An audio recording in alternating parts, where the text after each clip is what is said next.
News just in. As many of you know, mental health is an issue that many individuals have been struggling with, and it so happens to be a crucial part of our overall well-being, yet it often remains overlooked or misunderstood by many. When it comes to this, everyone has experienced challenges with their mental health at some point in their life, whether it comes in forms of stress, anxiety, depression, or other emotional struggles. Finding coping mechanisms and treatments when it comes to these challenges is an important way to maintain a healthy balance in life, and seeking proper treatment can make a world of difference. Today, I want to talk about the various ways people cope with certain mental health issues and the treatment options available to support them, with ages ranging from adolescents to college students. First, let's discuss therapeutic interventions. According to the article, a therapeutic intervention factor that is mentioned to help patients is adding little changes. Counseling was once seen as not suitable for people with MRDD because of their communication struggles and limited thinking abilities.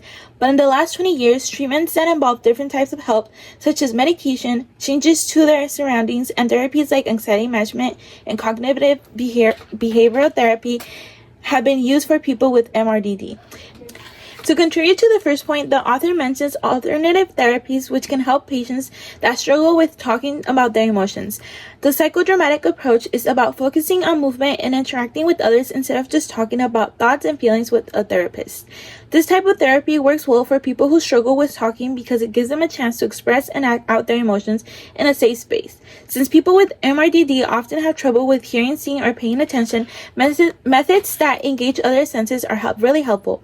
Art therapy, play therapy, and music therapy are often used for people with MRDD because they are a great way for personal growth apart from verbal communication.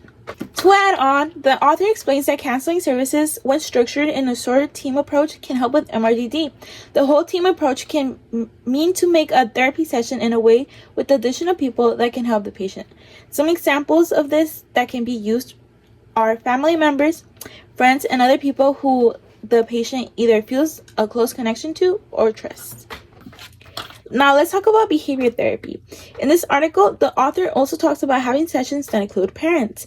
Generally, psychosocial treatments that involve parents with the added element of focus on skill building, like interpersonal skills and emotional regulation, tend to produce the best outcomes for individuals who are struggling with their mental health.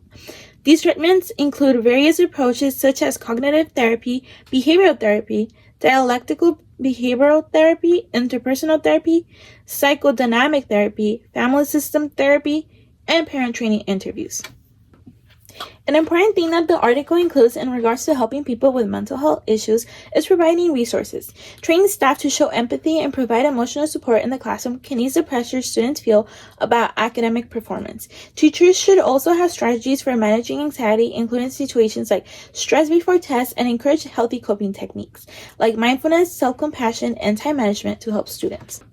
To end off, this article, as well as many others I read, goes over the stigma regarding mental health and how it's an issue that contributes to students not seeking help. This approach should also include strategies for creating a positive environment that helps reduce the stigma surrounding mental health. If teachers and counselors do this, students will more than likely seek help for issues that they are experiencing. Lastly, let's go over psychological interventions. This article specifies on ways to treat anxiety, with one of them being the already mentioned psychological interventions. The first one is about face-to-face CBT, which goes more into the aspect of understanding what thoughts or emotions may cause a trigger to developing anxiety.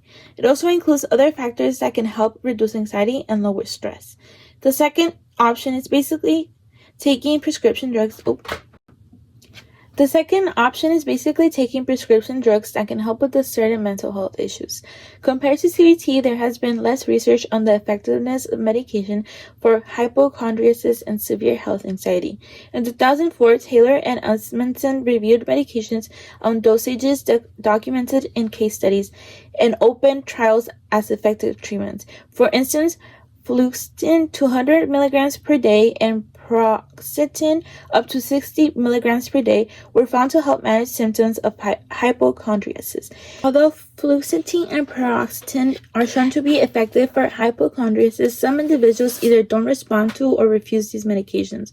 While no follow-up was done to determine the exact reasons for non-compliance, it is possible that the negative side effects could have played a role.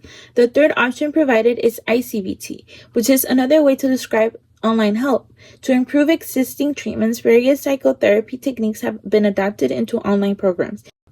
Given the effectiveness of in-person CBT, researchers have explored whether the cognitive and behavioral techniques used in face-to-face therapy can also be applied to the internet.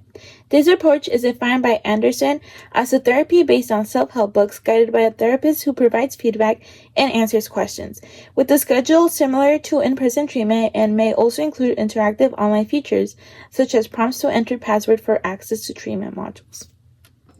In conclusion, these are some of the ways that were mentioned in order to help adolescents and college students deal with mental health issues.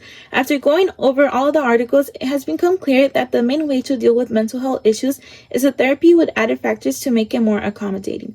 Apart from that, there is also the pharmacological way, which can help to an extent, but there are ways they can lead to a more negative impact on someone's mental health. After this information, what do you think should be done when assisting people with mental health issues? Thank you for listening, and this is Crystal Campos signing out.